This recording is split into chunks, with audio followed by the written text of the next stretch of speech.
That's your, yeah. Don't All make right. yourself do it more. There we go. Got it. Okay. So, sports fans, Saturday night across Australia and the Philippines, welcome to Sports for All. Tonight, we have with us Rob Bergen and Mark Brandon from Screen Sports Media. Welcome, gentlemen. Thanks Hello, for having thanks for having us. All right. My first question is, Rob and Mark, how did you where did the idea of putting up a sports media agency come from, and how did this all get started? Yeah, it's a good one. I mean, originally Mark and I crossed paths because we were both working.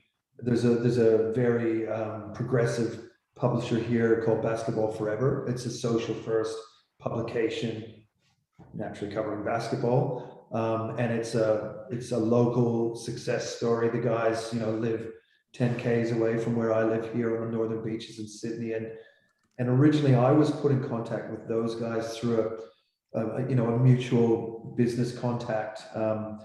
They were in that sort of startup phase, I suppose, and had just blown the roof off in terms of the success of a bunch of friends that started a site that was a fan site essentially for the NBA, and who would have thought a few guys on the northern beaches would do it better than the rest of the world. So Alex and Jaden, who were a couple of the founders that I then met at the time, had kicked off Basketball Forever, and it was just going through the roof in terms of the numbers. And so I was put in contact with them with my background, which was more in the sense of working with a media company and helping them to develop assets that are on the ground, interestingly enough. So they had social media assets.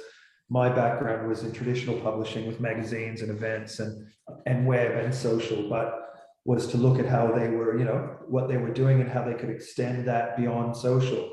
So I started working with them, developing some event concepts, long and short form content concepts that I could take to brands and as branded content, as solutions for brands. And in doing so, crossed paths with young Marcus, who's in my bottom left, who had I'll let you talk about yourself, but interestingly, we had very similar backgrounds in the sense of where we worked and the kind of things we did. But yeah, I was consulting into Basketball Forever. I already had my own agency subdivision, which was working with platforms like Vivid and Semi-Permanent and a bunch of established events that also had big communities, digital communities.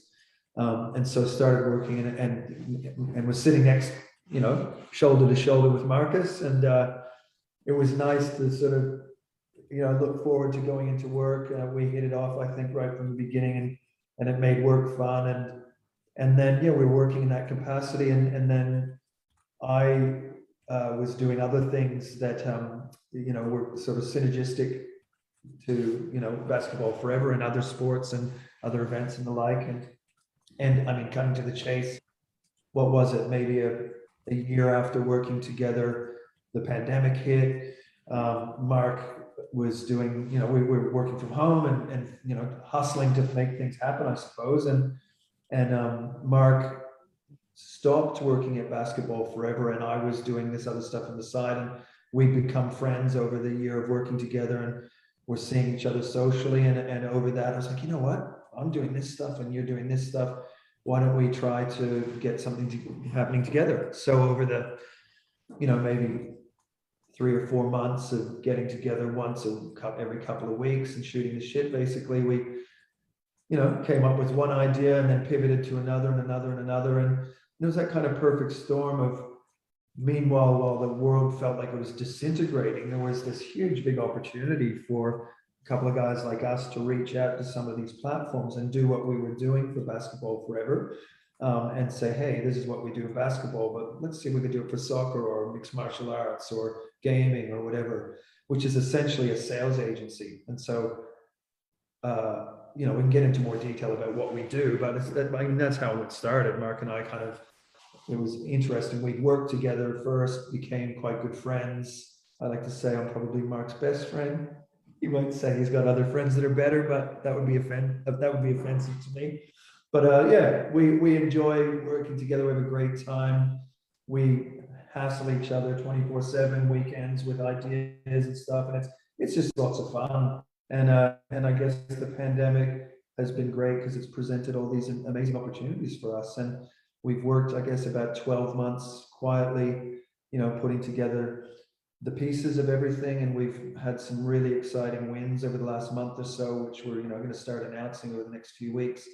And 2022 looks awesome. And yeah, I think it's the last 12 months. I know there's a lot of people that have gone through some really hard times, and I personally, some friends and stuff that have really suffered through this. But professionally and in a business sense, it's in many ways been a gift in the sense of learning to do things differently and throwing out some things that maybe weren't working as well as they should be, and picking up some stuff that are better. And that's, I think Mark would probably agree, and I'll shut up for a while and let him talk. But we would both sort of say, look, for me, it's one of the best things was meeting Mark in my career, finding a guy like that I can work with, that's super capable, really, great ideas, great work ethic, and really fun to work with. It makes, every day is a pleasure. And that's, my long story of how it started for me. But for us, it's really just the beginning. We've been working together for close to 2 years in screen sports for about a year. And it still feels like, it's all in front of us and the best is yet to come. I just personally am really glad that Rob got the script I sent him about how to talk about me on camera. Like he read it word for word perfectly. Yeah. No, yeah, I think I would echo the statements about, seeing an opportunity, and it makes such a big difference in able to, pick up a phone and talk to someone who is not only a colleague but a friend, and have that really open and honest conversation with someone. I've worked at some of the biggest media companies in the world. Like I worked at News Corp, and sometimes you're just a little bit scared to tell people the truth for how they might react. But what we've been able to do together during, difficult times of COVID is, have honest conversations and adapt to where we want to go. And, we'll talk about it in the coming minutes, but, where we see ourselves in 2022 with, especially in Australia, with a lot of, World Cups heading our way, it's, we've really been able to work out what's going to be best, not only for the industry, but also for us as, as two individuals. And yeah, on that point, I think it's interesting as well, like another commonality is we're both dads first. I have 2 young boys, Mark has 2 young girls, and it was kind of weird to say, you know what, I want to prioritize that. And yeah, I want to work hard, I want to be successful. But for me, the priority in my life is my 2 kids. And we share that. And so we keep that in mind every day. So it may well be that it's a birthday or one of the little ones is sick or whatever it is. We both empathize with that. And it's a really healthy way for us as 2 guys to start a business with that kind of, foundation. And I think that's one of the gifts of this whole crisis and working from home is it's allowed a lot of people to recalibrate what it means to run a business. And, you don't necessarily have to have an office and 20 staff in the same room. You can hire people and say, listen, we don't want you to come into an office, and we want you to find ways for this to work around with your family and your this and that, because that's genuinely how Mark and I are. And it's kind of exciting to be able to do that, because for the last decade, both of us have kids that are in and around that 10 to, my eldest is 13 and Mark's youngest is half that age, but it's very similar in terms of the patterns of, get up, take the kids to school, come back, clock on, and off we go. And it's maximizing the minutes that we have together working, so that we can then maximize the time that we're separate doing the family stuff.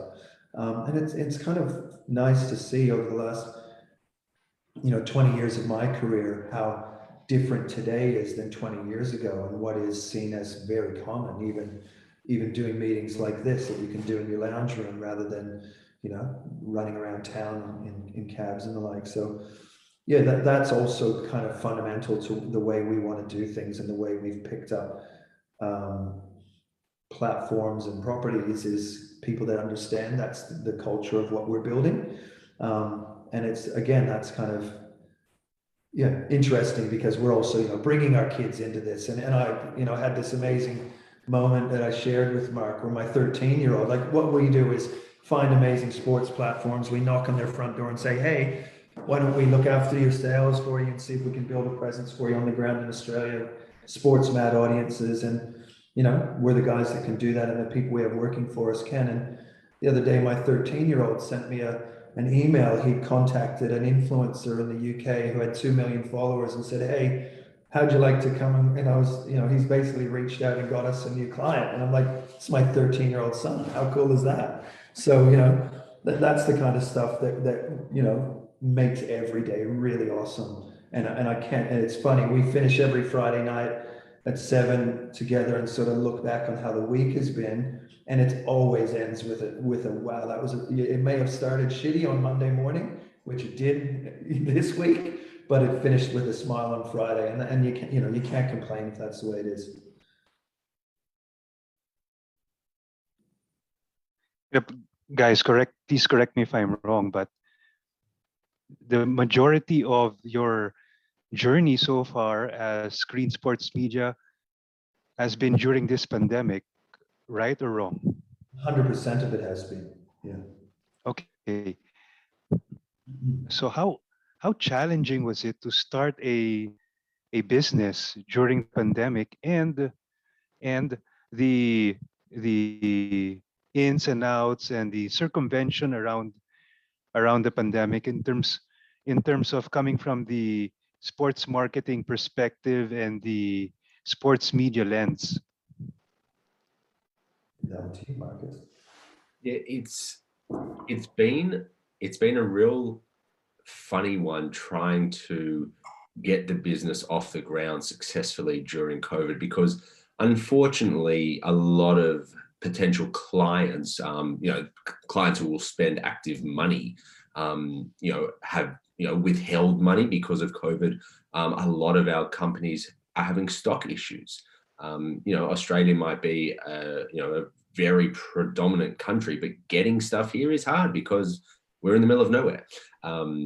So, getting things by shipping containers can become more expensive, costs roll on and things like that. But what we've done is we've tried to use COVID to our advantage and showcase to people how small the world can be. And it's funny because in traditional media, you're talking about, your television, your magazines, your newspapers, they're all local and only local people see that. So all of a sudden what happens is, we're talking soccer in Australia and we represent a soccer publisher who's based in the UK that most people in Australia from a media point of view hadn't actually heard of. But it is amazing how many men and women we speak to in media agencies and clients who say, I've never heard of them. However, my partner has, and my partner follows them, whether it's in basketball or cricket or soccer. It's kind of that 6 degrees of separation. If you ask 6 people, who the F2 freestylers are, at least 2 of them are going to say, oh my God, I love them. We had this amazing experience with one of our retail partners where the owners of the business knew that we were bringing the F2 freestylers out, which will, as we said before, we'll mention a bit bigger later. When we told just a casual staff member there who was 18, she was almost doing cartwheels in the store just because of her acknowledgement that although these people are based in the UK, social media is such a global phenomenon that people in Australia know that. And so what we've done over the last 6 months with COVID is really showcase to people that, the world is such a small place and social media is everywhere, that just because they're based in one area doesn't mean that Australians aren't following them and engaging with them. So, and then from the sports marketing point of view, from the publisher side, for a company who's based in the UK, what we're trying to say to them as well is we're going to make you bigger. In Australia, we have events and we have activations where we're going to bring your name and put it in front of the relevant audience to not only boost your local numbers, but therefore boost your local sales. Last question before I turn you guys over to Brian. Have you gotten clients or involved in successful campaigns where the activations were purely only digital and online? Yeah, look, most of what we do is that. And that can be anything from purely using platforms as an amplification channel. So that's, taking the content that we're given that fits the, look and feel and tone of that particular platform and amplifying it to our audience. We get a lot of that.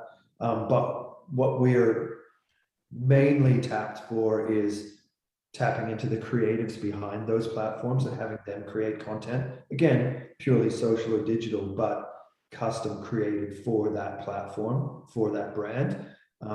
That's really probably 70% of what we do. And even the events that we do, which are exciting, as the name is, Screen Sports Media, they're still designed with a screen outcome. So we're creating a footprint on the ground, and that may have 20 people, 100 people, 10,000 people through the doors, whatever that particular activation or event is. The concept is, how is this going to light up on social media? And Mark's example with the F2 who we're bringing to Australia in February of next year is a case in point. Like, we're bringing them to do some cool activations at a really amazing retail spot where there may be 200 or 300 people that get to see that particular thing. But our hope is that some of those videos will generate upwards of 50 million views, So, and that's through the concept that goes in behind it. And a lot of what we do with that kind of content, again, these are purely social, although they may be created on the ground, is that collaboration of, because we are a company that has many different sports verticals, is collaborating athletes across verticals. I can't remember we spoke about this live or whether we chatted before. Nick Kyrgios is a great example. One of those Basketball Forever, again, to use those guys as an example. The founder Alex did a live podcast like this with Nick Kyrgios, and Mark again knows way more about this stuff than I do, but it was just interesting to see how one of the sweet spots for what we do is that cross-pollination of taking two cool people in two different industries and seeing how much they have in common. So bringing the F2 over here, what we want to do is, part of that is we're sending them to Melbourne. There's a wave pool here called Urban Surf. We're putting them in the pool with some of the WSL surf pros, and just taking people out of their element. And I think the kind of joy and fun of life comes from taking somebody out of their, the groove that they know really well, taking them out of their comfort zone and dropping them somewhere else. And that kind of childlike sort of, excitement for something new comes into it. And I think Nick Kyrgios is a great case in point. It's probably even worth chatting about that. Who's, this obviously awesome tennis player and sometimes gets a little bit maligned in the media, but to see him interviewed by Alex about basketball and he just lights up and you're just like, that is gold, and you see that kind of talent, and it's honest and it's kind of earnest, and that's the sort of stuff that we're really proud of. Now, again, that was Alex at Basketball Forever did that, but as part of what we do is to take that and show that to sponsors and the like. But that's probably an example of something that Basketball Forever did that was purely social that I think was really, really cool.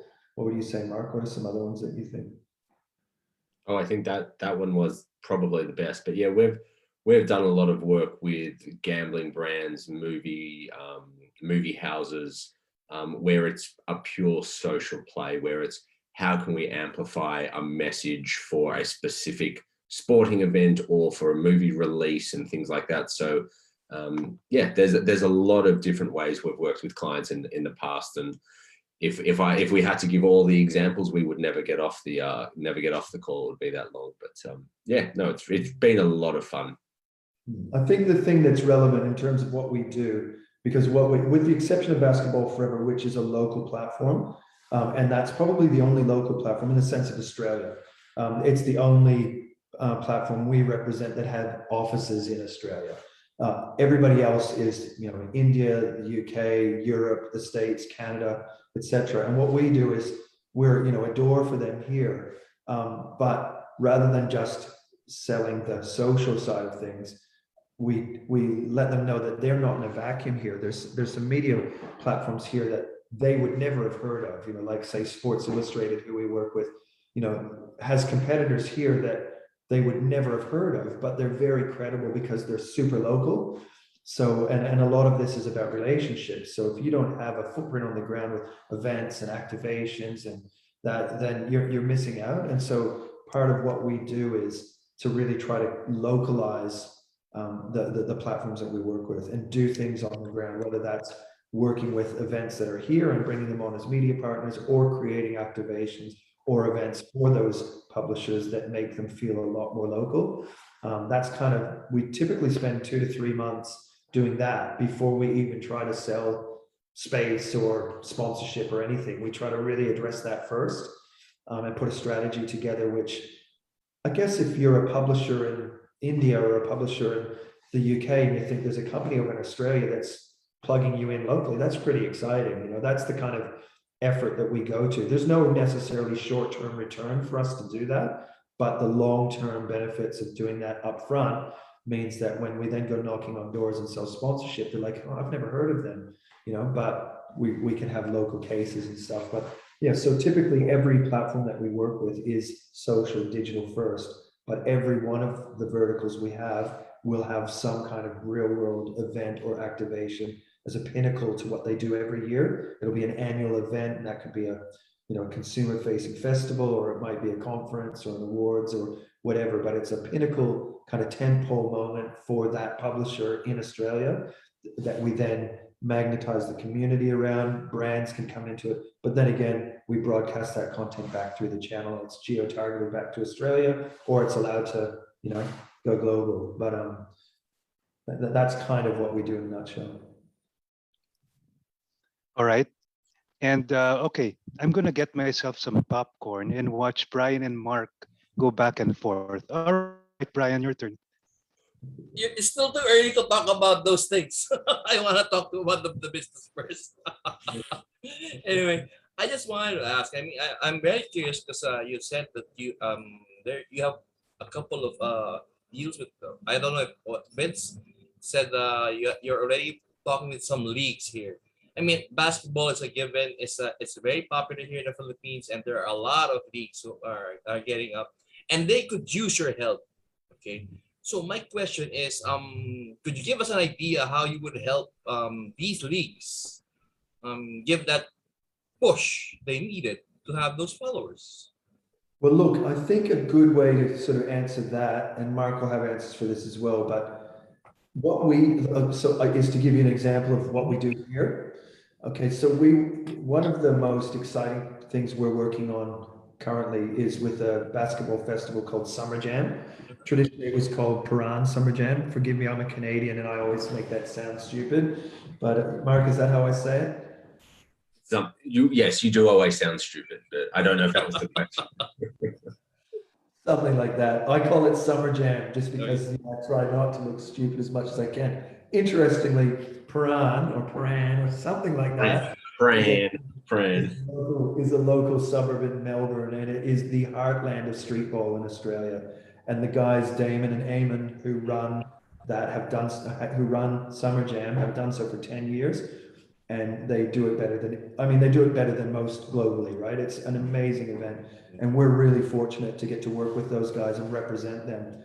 And I guess over the last 6 months, we've been working to help them take what is an icon of streetball and really respect it and take it as far as we can for them. And part of that is to do what we do, which is to sell it and get some really amazing sponsors. And it's kind of interesting because the model of what we do for the publishers, and that is localize them through events on the ground, is the opposite with events. So what we do with an event like that, they have 10,000 people to their event. It's incredible. What we do is flip it in reverse, and we bring in the media partners that can help amplify that content and 50x. So instead of saying 10,000 people on the ground, how can we reach 5 million people through this, So the first thing we do that I would suggest might be what you do there, not knowing what the events are. And with all respect to that, what we've done here is the first thing was to bring in the likes of Basketball Forever and others around this amazing event with these two guys that do it better than any. Interestingly, one of the founders is, as I mentioned, is from the Philippines, which is kind of cool. And so, yeah, it's a Melbourne event, happens once a year. Through doing that and working with the guys, we've managed to get some really major sponsors on board, which will be announced in the coming days, global sponsors, which are going to transform the event to take it nationally around the country. And as also what we're also doing is looking into the States and the Philippines as a conduit to take that iconic Australian event global over the next few years on behalf of the owners of that event, which is the Summer Jam guys. So, you know, that's the model for us. It's to say, okay, you're creating this amazing event, and it may be a national event or it may be a local event, but how can we make it a national or global event through the media that we bring in? And ultimately, that's what makes sponsors kind of sit up and notice. And as soon as you can do that, you can bring more money in. And as soon as there's more money, then you can do a lot of things like, bringing guest talent or everything. So the first thing for us is understand what the assets are of that event, and do our best to polish it up in our way. It's already polished in most cases, but to do what we do to shine a brighter light on it. And yeah, we pick the people that we work with and the events that we represent. We only do so with guys that we think we can really do that with integrity. And yeah, the same sort of thing where we're talking about it on a Sunday at 7 a.m. or a Saturday at 3 a.m. because that's the way we are. And anybody we work for, they know we're 24/7 because we love doing it. And yeah, that's with the Philippines, what's been interesting is that the platforms that we work with in the sports space, in basketball in particular, the fans in the Philippines are absolutely incredible. Like it's unbelievable. So in terms of like say a Ball is Life or a Basketball Forever, who are, a US based or Australian based, it's number two without a doubt, the Philippines, in terms of how knowledgeable, how passionate, how switched on, how engaged, how active the fans are. And so Mark and I, although we've been representing brands that our marketing budgets are here, they want to do things here, we're like, we've got to do more stuff in the Philippines. Like we absolutely have to. So yeah, to have some events and things that we're working on now that have that ability is really exciting. And I think through, talking with you, Vince, we naturally read up on some of the things you guys are involved with and things that are happening there. And it was like incredibly exciting. So yeah, I guess it's early days for us in terms of what we know, but it's definitely over the next 2 to 3 years, a place we want to get much more involved with. And that may be Australian-based things coming over there, but yeah, if we could find properties there and work there and people to work with, collaborate with, we would say bring it on. It's super exciting. Here's a question for you, because like there are leagues, most of the leagues now are using Facebook or online to show the games, something like that. And a common practice here is they boost it, like in Facebook, they have the boost. What makes you different from that? So one of the things that we try and do is, when it comes to the publishers, is really give the content that authentic style and feel that the publishers own. So the simple way it is, you've got the NBA and it's the biggest basketball league in the world. Now in Australia and the Philippines, we have local leagues, and what they try and do is replicate what's happening in the NBA, celebritized players, do things like that. But they'll never have the biggest names because the biggest names will always be in the NBA. So we run into this with a lot of clients where they're like, well, why do I need you when I can use Facebook or boost it myself?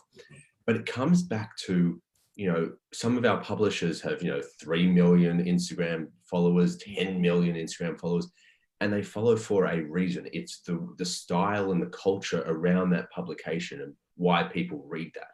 I mean, there's an article on LeBron James on probably 100 million different social pages and websites around the world, but people go to their favorite ones because of how it's written, the pictures they use.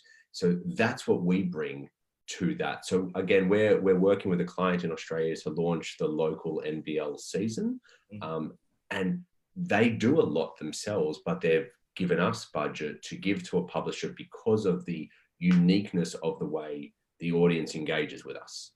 And that's the key difference is in engagement. Rob and I have this great philosophy on engagements, and a lot of engagement is you see someone, walking down the street and you kind of just say hi and you keep walking. And what our publishers are really trying to do is you see someone, you stop and you ask them about their family and their dog and what they had for dinner last night. And that's building that real engagement, that real social conversation. So there's a big difference between hi and let's have a 5-minute conversation. And that's what we're doing with our publishers. Interesting. Because this different. Because a lot of people have tried the different tactics, and the most common thing I use is see that they do is they rely on boosting, and the number of views you would get would depend on how much you're willing to spend. Of course, 100%. That's always happened in traditional media, and it will continue to happen because it's people go, "Ooh, I saw these great eyeballs on my post, therefore it was successful."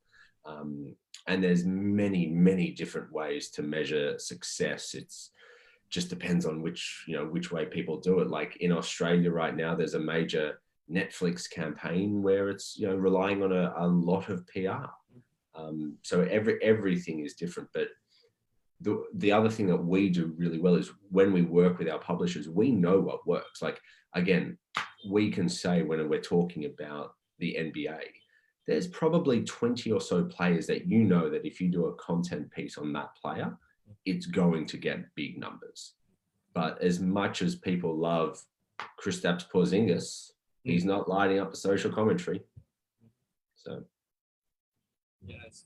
Because I remember, I think a week ago, Vince and I were debating about this one game. What was that, Vince? You told me 30 million views. I said I wasn't buying it. We have a local league here. We have our own professional league, and they came out in the paper saying that they had 39 million views. I'm giving them the benefit of the doubt, but Brian has a different take on it. Mhm. But I'm giving them the benefit of the doubt. 39 million views for 48 minutes. Is that But Brian even has a different possible? take. Is that even possible, Mark? Maybe you can enlighten me, because I'm having a hard time believing it. Well, I mean, personally, I have 1.7 million Hotmail accounts. So, I mean, I could have just logged on every single one of those. But look, that's a lot. Exactly. That's a lot. That's why that's a lot. I'm having a hard time believing it. I mean, it's the thing I always go back to is Cristiano Ronaldo has 360 million Instagram followers. He's the most followed person. Even he doesn't get 39 million views on a video or a like. So, yeah, I'm vindicated.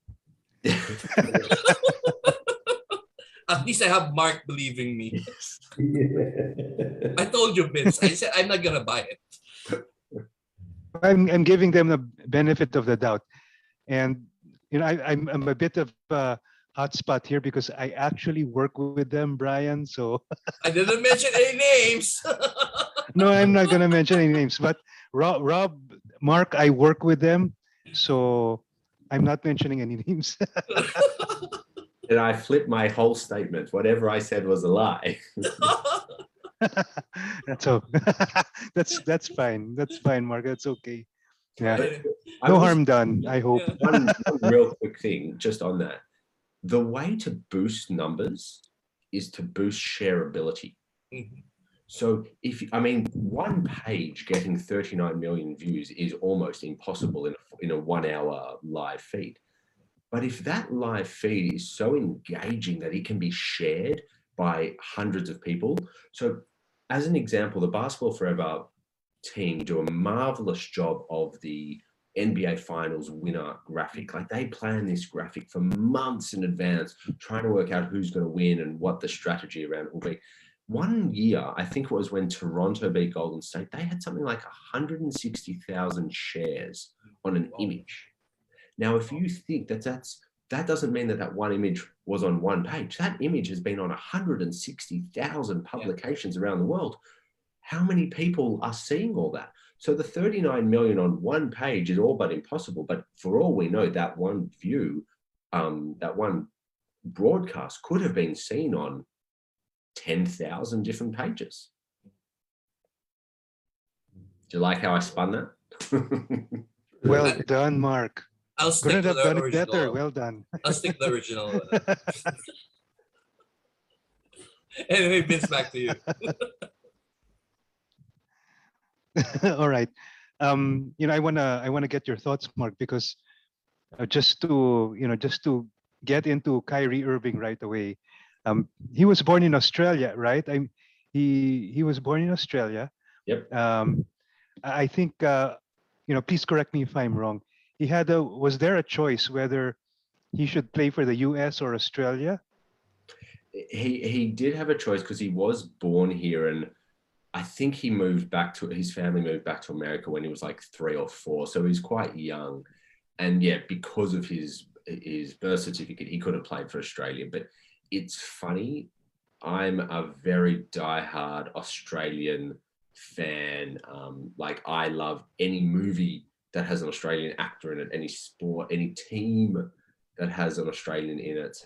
I know all the NFL punters that are Australian just because they're Australian. But I think with Kyrie, like, he's American. He spent his entire life in America, whereas someone like Ben Simmons, he was been in Australia since he was born till he was like 18, and he only went to America to go to college. So he's an Australian. Like, that's where the difference is. It's funny. We have a sport in Australia. It's called rugby league. That's a global sport, but there's a major competition called State of Origin, where it's New South Wales versus Queensland, and the debates about where you played football, where you were born, and things like that is just tremendous. It's literally, I think the media just loves to play it because it gives them so much valuable content. But yeah, no, I think Kyrie made the right decision playing for America. He's spent his majority of his life there. And if you don't mind, Brian, I'd like to ask Mark, what are your thoughts on his vaccine stance?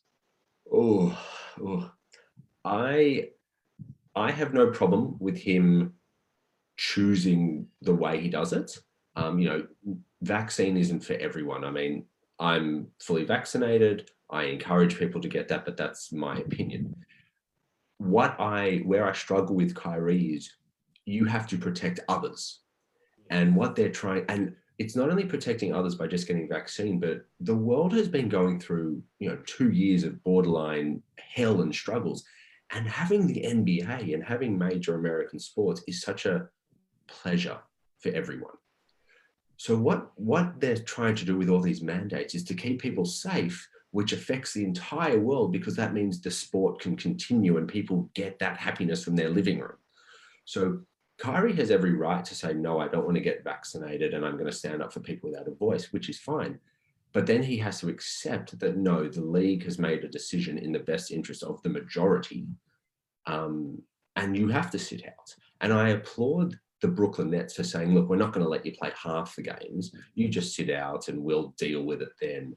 But it's in this kind of world we live in now, what social media has done, it's given many, many, many people a voice that traditionally never had a voice. And they have every right to have that voice and have their own opinion. But in the end, we have to kind of go with what's best for everyone. And, a lot of people are against masks, as an example. But what people are coming out, like what doctors come out with, is that masks aren't so much for my protection, they're for me to protect other people. And while Kyrie might want to protect himself, we're talking about the people in stands. And as I said, the people at home. So and the thing is, I find what Kyrie's doing is good. That's his opinion and he's sticking by it. So, I do feel for people like Kevin Durant and the Brooklyn Nets and the Brooklyn Net fans who had such high hopes of a championship. I mean, if Kyrie plays on that team, I can't really see him losing. I mean, who's going to beat them? I mean, you can't double team 4 different players. Maybe they should do that. They should have 8 versus 5. You never know. All right, my next question is, Rob, what are the we spoke about this before, and what are the events that you are planning to bring to Manila? Look, there's two events that are in the basketball space at the moment that we were looking into. So the first one, as you know, is Summer Jam, which again is an event that we represent. To date, it has an event in Melbourne, and for the first time, it's expanding, and it will be in Perth. And then the plan is next year for it to become national, so that you see it, you know, in Sydney, Brisbane, and likely the Gold Coast and others. But it's done so well that it deserves to grow into other areas.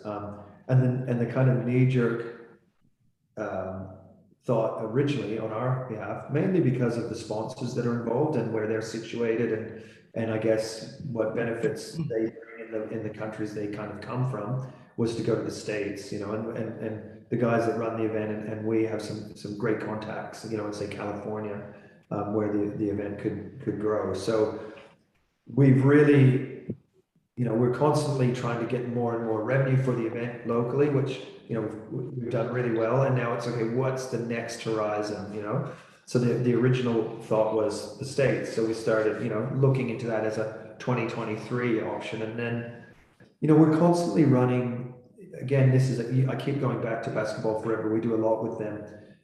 We're constantly running campaigns for brands, and they're endemic to basketball and typically footwear brands. It's been an interesting period here because with lockdown and retailers shutting, the retail is shut and all local sport is shut. So let's say a Nike or an Adidas or a Puma or a Converse, they can't sell shoes to kids, if we want to call them that, because there's no sports, right? So it sort of stalled things for the moment, but that's about to thaw out, I think.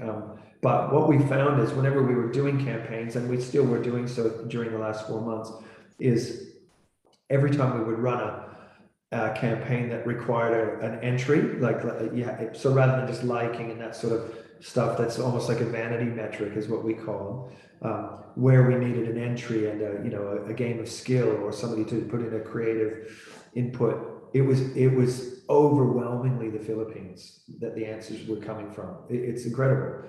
So we're just like, we're looking at the States. The Philippines is the obvious next spot to explore. And I think Mark reached out to you, Vince, to start the wheels rolling on that. So it's still really, really early days. You know, we're still like doing this, I guess, about February with the events in Australia alone with lockdown. It looks like that's all lifted, which is really exciting. So Melbourne and Perth coming up. But yeah, we're casting the net now for the next, say, 2023. How can we take Summer Jam on behalf of the event owners there? And so, as we said, reached out. Then there's events of our own that we've created. Slam City is one of them. Those are less about a public-facing event necessarily. It's more of a talent showcase. So that can happen within 4 walls. It's almost like a bubble concept, you know. So Slam City is an annual slam dunk comp. That's one that's very nimble that we can make happen nimble, right? So we can do that quickly. So Summer Jam is one as a more long-term plan. But then the other thing that we thought was really exciting was to explore the idea of bringing talent from the Philippines to Australia for an event like Summer Jam, you know? So that kind of sharing both ways is where Most ethical supers come with a prickly price. Until I'm not sure if you guys heard that, but I could hear something come up there for a minute. Yeah, so it's early days. I think what we've been speaking, look, last week, the government changed in the state we live in, New South Wales. The premier here had very staunch they kind of ratcheted it up. Originally, it was very liberal and it changed to be very stringent control. She resigned, and then the person who took over for her basically said, all right, let's unlock and let's go. You know? So we're scrambling because we have, you know, the F2 freestylers, which is in the football. That event is meant to happen in February. We didn't know whether we'll be able to bring talent in. So in all honesty, we've been sort of treading water for the last 4 months, thinking and planning and stuff. And now we're like, okay, we're like two, and we use this analogy all the time. Mark and I are two caged animals ready to be unleashed on the world, you know? So, yeah, it sort of feels like that. We're optimists at heart. The glass is like 3/4 full all the time. And we're looking for the next things that we can do. And the Philippines seems like a really exciting opportunity. And through meeting guys like yourself, who obviously know your area far better than we ever will, and trusting your opinion on things we can do, we can start those conversations. But yeah, 2023 is when we'd like to see if we can get things happening.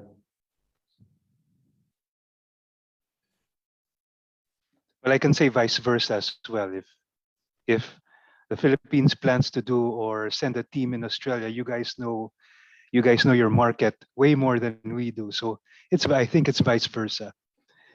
Anyway, so on-ground events are back in Melbourne, correct?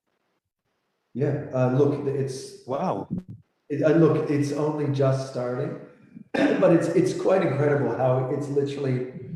I have to laugh. It's like one moment everybody is like, we have the plague and we have to stay away from and then they say, okay, and then tomorrow we're lined up at the 100 people deep, ready to go. So it's interesting, isn't it? The rest of the world seems like nothing's ever happened, and meanwhile we're sort of confined to a geographical footprint. But yeah, all we know is like where we are right now. I couldn't tell you, but in terms of February, which is when our next significant events are happening, it looks like we're able to bring talent in without quarantine, which was a key factor. And we can now travel interstate without problems. So our February events seem like we're ready to go. As for right now, we're not even really looking. We're just looking at that February window. All I know is we can walk around freely and do that stuff that we haven't been able to do for 4 or 5 months. So you and Mark have had to scramble when that announcement came up. Have both of you had to run around like a headless chicken because of this development?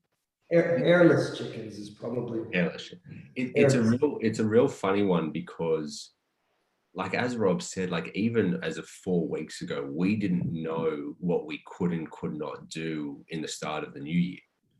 As of today, February is only 28 days, and we have 19 days worth of activations and events in February next year already. So like what it means now is, we've got a great array of sponsors, we've got a great array of publishers, and now it's a matter of getting it all, bringing it all together. And, we're very lucky. We've got a great team behind us who, help us pull all these amazing things together. But, we say February is busy. We've got just a busy March. As we say, the Women's Basketball World Cup kicks off in September in Australia. So September is going to be another busy month. And that's just from the activations we have on. Like, that's not even talking about the content campaigns that we'll be running as well. So everything opening up is so fantastic, because it gives us that drive of there's so much to do now. And that's the kind of stuff that really gets us up in the morning and like, yes, I can't wait to speak to these people, because it's amazing when you do something that you genuinely love. And I think you guys can hear it when we talk about what we do, how much we really enjoy it as well. We have meetings, almost every day. And Rob, we have this ongoing joke that Rob has this fantastic elevator pitch. The only thing is that the elevator is part of a 100-story building, so be prepared. It takes a little while, but we always seem to work with a smile on our face, because we're excited to do things. And now that things are opening up, the excitement's doubled, if not tripled. All right, Brian, are you ready? Okay, I'm gonna start picking Mark's brains now. Okay, Mark, here it is. Let's do it. What can you say about Ben Simmons, even though I know you don't want to talk about it?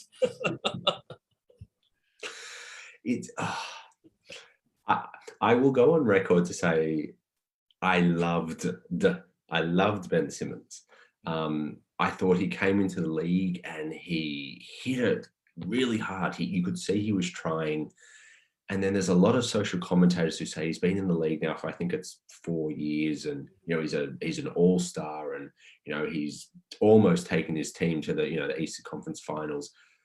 Where I personally lost a lot of respect for him was that he keeps pulling himself out of the Australian team. So we came fourth in the World Cup, which was, I think, in 2019, and America didn't. I can't remember if they didn't send a team or they didn't send their strongest team, but we would have won that with Ben Simmons. Like, he was in great form. We would have won it. And then again, he pulled out of the Olympics, and it's become that the problem with that was it was his team because of injury compared to money. And as Australians, we always go for the underdog in anything we do. And money to us is always second. And I totally get it. This is his job, his livelihood. And you're only a basketball player for 10 years? LeBron is an anomaly, playing his 19th season. But what he's doing this year makes me I wish I had hair just to pull it out. Get on the court, just come on the court, come and play, come and show. The way to win fans is to play your heart out. No one cares if you can't shoot a three. I mean, you should see my jump shot. It's terrible. Oh, wait, I don't earn $180 million. But, just come okay, everyone talks about the dunk he didn't take in Game 7 against Atlanta. Whatever, who cares? Okay, that happened. And I understand, don't get me wrong, I understand that his coach and teammate didn't really back him up after. But surely there's got to be some communication where they say, heat of the moment, we just lost the series, we were meant to win, we should be playing Milwaukee. Everyone's asking questions about you, and we've just answered from our heart, we're sorry, whatever. But he should just come out now and play tough as nails ball and just highlight real dunks and just play.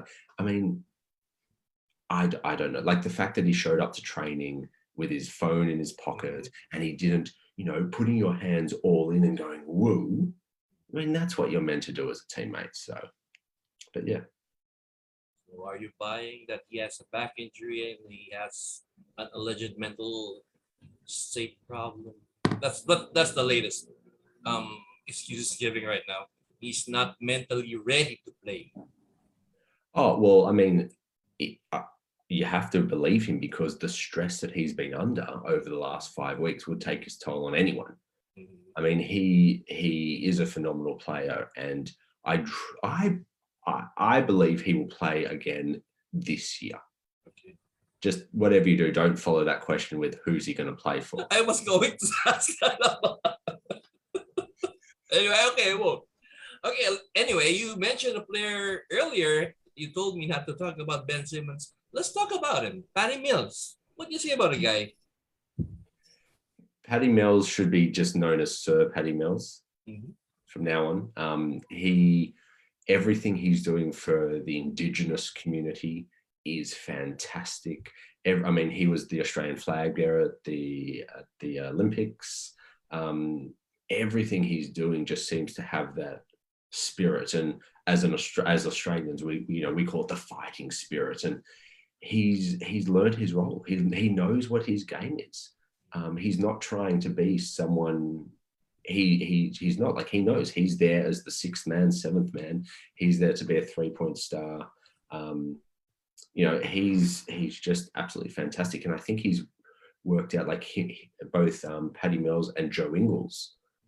They just know what they're there for, and they know how to play. And it's you can almost compare them to a Kevin Love. Kevin Love has had to change his game so much from the past to the present, where he used to be in the paint, getting offensive rebounds, trying to dunk on you, and now he just sits in the corner waiting for the three. But that's what their game is. But I mean, what Patty Mills means to the country now is, the emotion. You guys must know who Andrew Gaze is. He's Australia's greatest ever basketball player. He was crying on national television with the bronze. That's the emotion that them winning bronze had, and the fact that Patty Mills and Indigenous Australia kind of led the way. It goes back to one of Australia's greatest ever sporting moments, which is Kathy Freeman winning gold at Sydney. So, yeah, I mean, Patty will go down as one of Australia's greatest ever athletes. speaking of greatest athletes, for some reason, this kid, I mentioned his name earlier to you, Josh Giddy, because of those assists. Can you tell us more about this kid? Because I really have no idea who Josh is. Josh is just a young prodigy. Like he played in the NBL, I think, for 1 or 2 years. He won Rookie of the Year, 6th round pick to OKC, and he's just it's funny you see these young kids come and play, and they've got no fear, and that's what it is. And it's so funny because the assist in the NBA today is so different what it was 10, 15 years ago. Like, you can pass the ball to someone, they then have a cup of tea and a Tim Tam, relax, and then they shoot and you get the assist. Whereas 10 years ago, 20 years ago, you had to actually physically do the alley-oop. But yeah, Josh is one of those kids where give it 3 or 4 years and he potentially could be an all-star. The only thing that might hold him back a bit is OKC is a bit of a smaller market.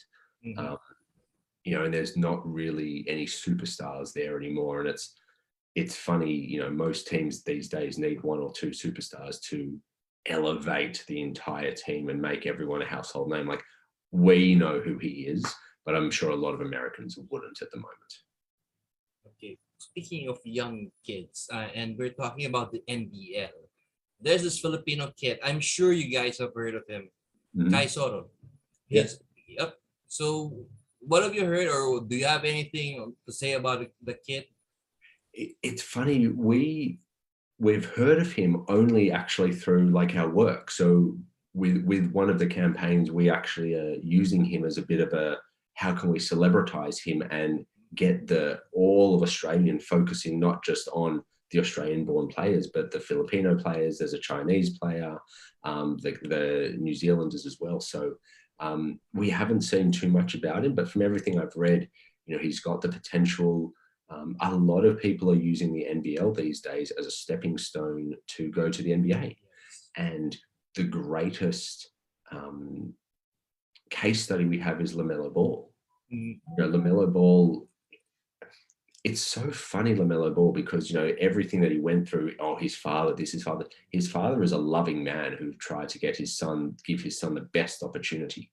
Rob and I could talk to you for literally days about the lengths we would go to help our kids. And then he came to Australia and then got, taken by Charlotte and is now hugely successful. He'll be an all-star this year. And Kai Soto, like he'll be the same. His goal is to spend 1, maximum 2 years here and then declare for the draft, I think. Because if there's one player from the Philippines that's I'm sure that you're gonna be having no trouble with, it's him. It's just he's so popular right now. You just write an article, it's gonna get a lot of hits. Yeah, and that's a lot of the things, like when we were talking earlier about how could you help the local leagues grow? It is build up these local players, because even if they come to the NBL or if they go to the NBA, it builds the local community, because LaMelo Ball does not play in Australia anymore, but I still relate him to the Wollongong Hawks. And if I'm going to Wollongong Hawks, my first thing goes LaMelo Ball. So, Robert, I'm gonna ask you something about content. Is doing podcasts one of them? I mean, like what we're doing right now. In terms of the content that we do? Yep. I mean, do you have that in over the horizon? I mean, do you have plan, like, because we see some of the NBA alone, these journalists, these reporters have their own podcasts. Yeah. Is that something that you have in mind? Look, at the end of the day, those bigger decisions in terms of that content is publisher specific. I'm a massive podcast fan. I spend every night at least 1 to 2 hours. I love that sort of the depth you can get into in a podcast. And, if anything, over the last 18 months, the time we've had at home and stuff, I've personally poured hours and hours into it. What we, I guess, given that we're in the social media space, is trying to find that for each of the platforms that we work with, what works best for them and what that audience wants. So we have experimented with the length of the content that we've done, whether it's 10 seconds, 15 seconds, 60 seconds, 5 minutes, whatever. Yeah, that's a long answer as to what sort of formats we're going into. Podcasts is not with the stuff that we're trying to get off the ground right now. But as Mark said, what we're trying to do is that sort of 60, a little bit longer than a 15-second social post, like a 60-second post that is captured live in this kind of setting, but it might be a 5-minute or a 10-minute interview that we then edit down to 60 seconds. And then you can maybe go and watch the unedited version online or whatever. That's the kind of model of what we're doing. The NBL is a case in point, as Mark said. We're doing a really exciting project where we're launching 14 player cards that are done by Basketball Forever. Are some of the players you mentioned before, which is great, amazing graphics. We'll get great reach and engagement on that. And then we're launching a new 60-second segment, which we're calling the Build Up. And that is basically going to be, on the media day, I think it's the 11th of November, we're shooting between 4 and 8 interviews. Interestingly, the owner of Summer Jam is the host. So he's a street ball guy, super cool guy with some of the NBL pros. And we're going to try to make it almost podcasting style in that kind of conversational tone. But we're capturing probably 5 minutes of raw content. Then we're packaging it up into 60-second interstitial pieces. And we're going to try that and see how that goes. Because what we want to do over this NBL season is, a longer story around some of the players that Mark mentioned earlier, to try to get, obviously the NBL has its diehard fans. They know those players. That's not our job. Our job is to, maybe go for some of our NBA fans or some of our street ball fans, or even there's about 3.5 million sports fans in Australia, which are agnostic. They kind of float between everything. And so we're trying to create content that is going to entice them to come into the NBL. And so the way we do that, it needs to be exciting and grab their attention. And it's probably not hugely deep in terms of that depth that you get from a podcast. That is probably better for the purists and the hardcore fans. This burst that we're doing, certainly for this next, I think it's a 6-week campaign, is about trying to magnetize new audiences to the NBL. And it's an exciting, we're putting together, a street ball guy who's going to be the host. We're working with our partners who do this incredible content for soccer and football. And they're going to produce some basketball content. We're going to see what we get through combining 3 different parties that, around something novel and interesting, and see if that lights up with an audience that might want to come into the NBL, So we'll tell you in 6 or 8 weeks whether that was a miserable failure or whether it works, but we're certainly excited about it. All right. Thank you, Robert. Vince, back to you. Oh, I think I know it's 11 p.m. there, guys. So this is my last question. And I want to thank you both in advance for coming on to the show. Rob and Mark, the NBL recently opened a, opened a Asian player quota, wherein they're allowed to sign up or recruit Asian players. I don't know how many per team, and is this a way that they're trying to go further or penetrate further into the Asian market? Oh, 100%. It's all about how can we grow and expand. And obviously, Australia is part of that APAC region.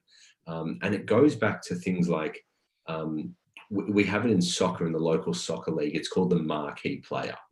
And so the marquee player is, everyone's got a salary cap, but the marquee player is kind of exempt from that, so that you can go out and get someone.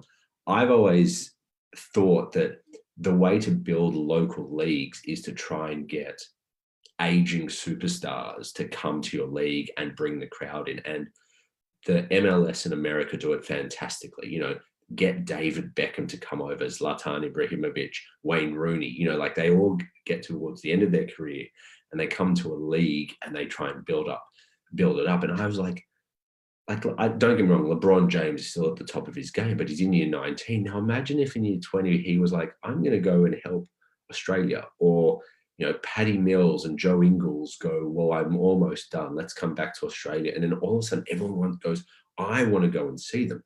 So by bringing in, whether it's players from the Philippines, Asia Pacific, or even European players, it gives the local audiences someone new to appreciate and to root for, and to just engage in the game, and to really love it, because those are the kind of players that bring in that multicultural element of different people to support. And when we had the Olympics here in 2000, we get countries from literally all over the world, and all of a sudden you fall in love with the Brazilian jiu-jitsu team. You'd never heard of them, but they're here and you want to support them. So, I mean, any initiative like that is really positive for both growing the game globally, but also locally here in this market.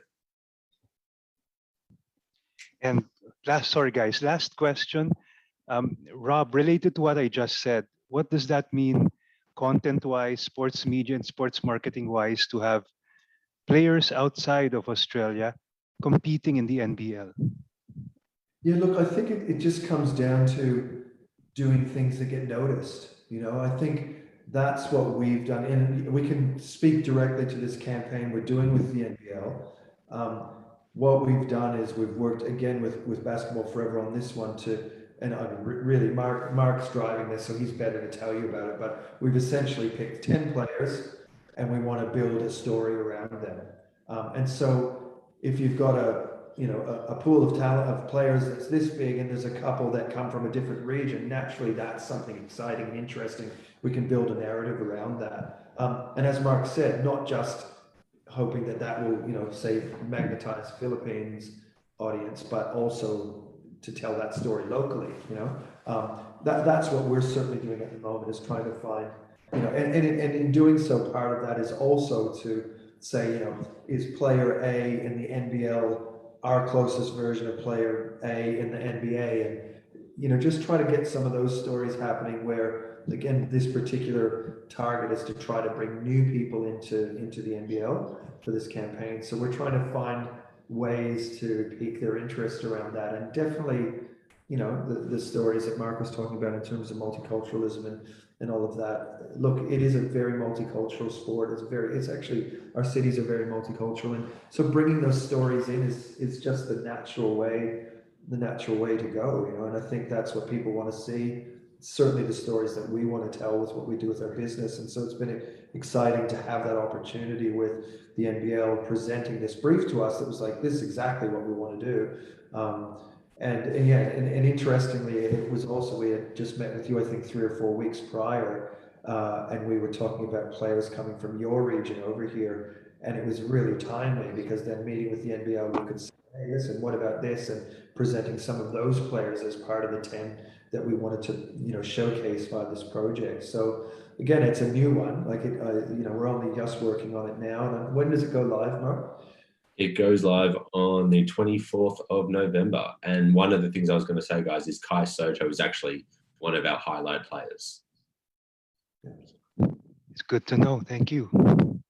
Yeah, I mean, it'd be awesome, actually, as we're working through it. We might even show you some of the artworks and stuff before we go live with them and get your thoughts on it. And there might even be some, because what's cool about it is it's kind of like a traditional card, and there's this amazing graphic, and then the reverse is bio and stats and stuff like that. And yeah, it'd be great to get your opinions on what kind of info could go on a card like that, and then maybe there's a way to bring you guys in when we do launch that to there'll be sliders and additional info, and it'd be cool to get your opinion on how we've done that, and even your input would be awesome.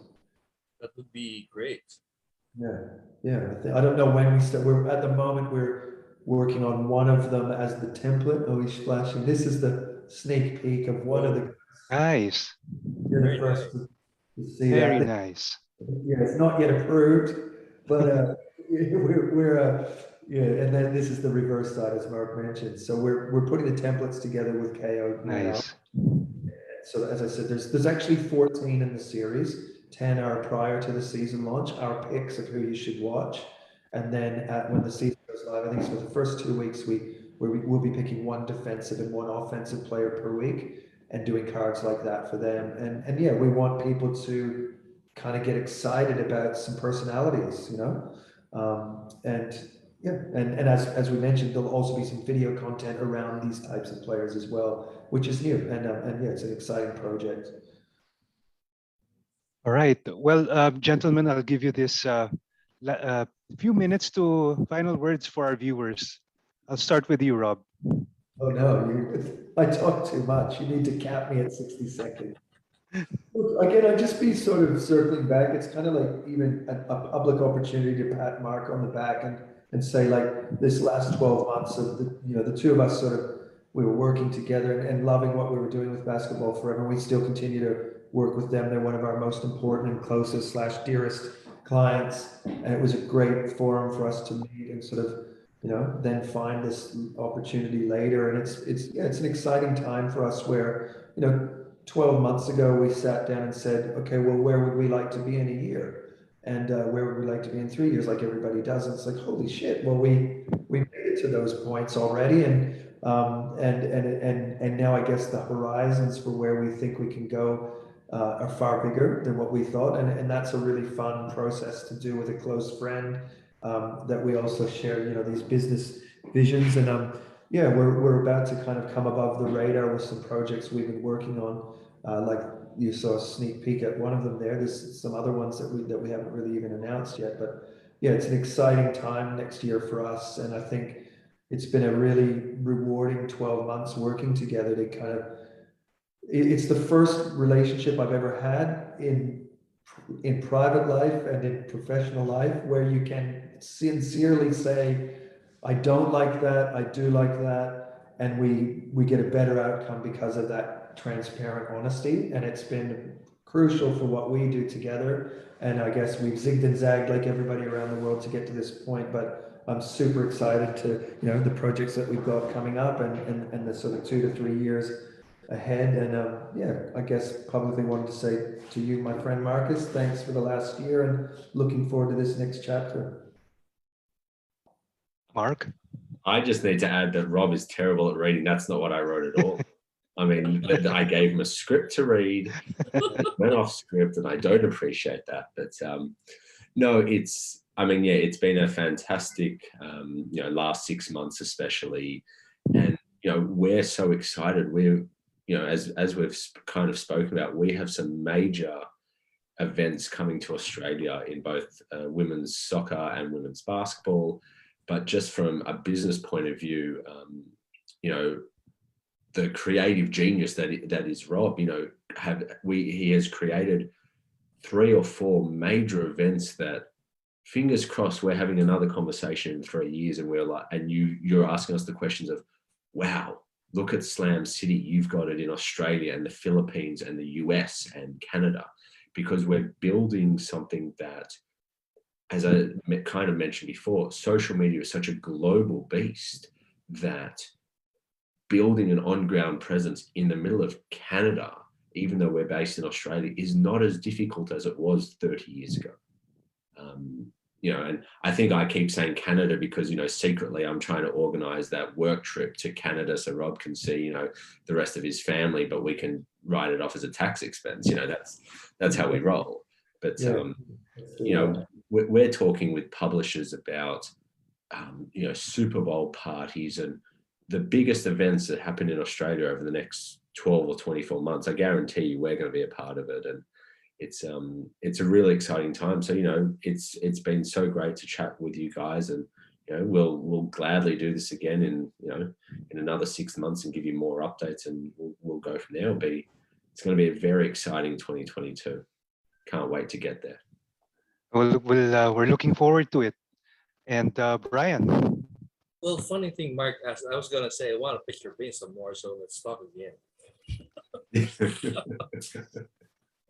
Anyway, thank you so much, Robert and Mark. It was a pleasure, an honor meeting you, and I'm really interested in what you're doing because it's something I'm trying to figure out on my end as well. Being a journalist, and I host the articles where Vince puts his story. So whatever Vince writes, I have nothing to do with it. Okay.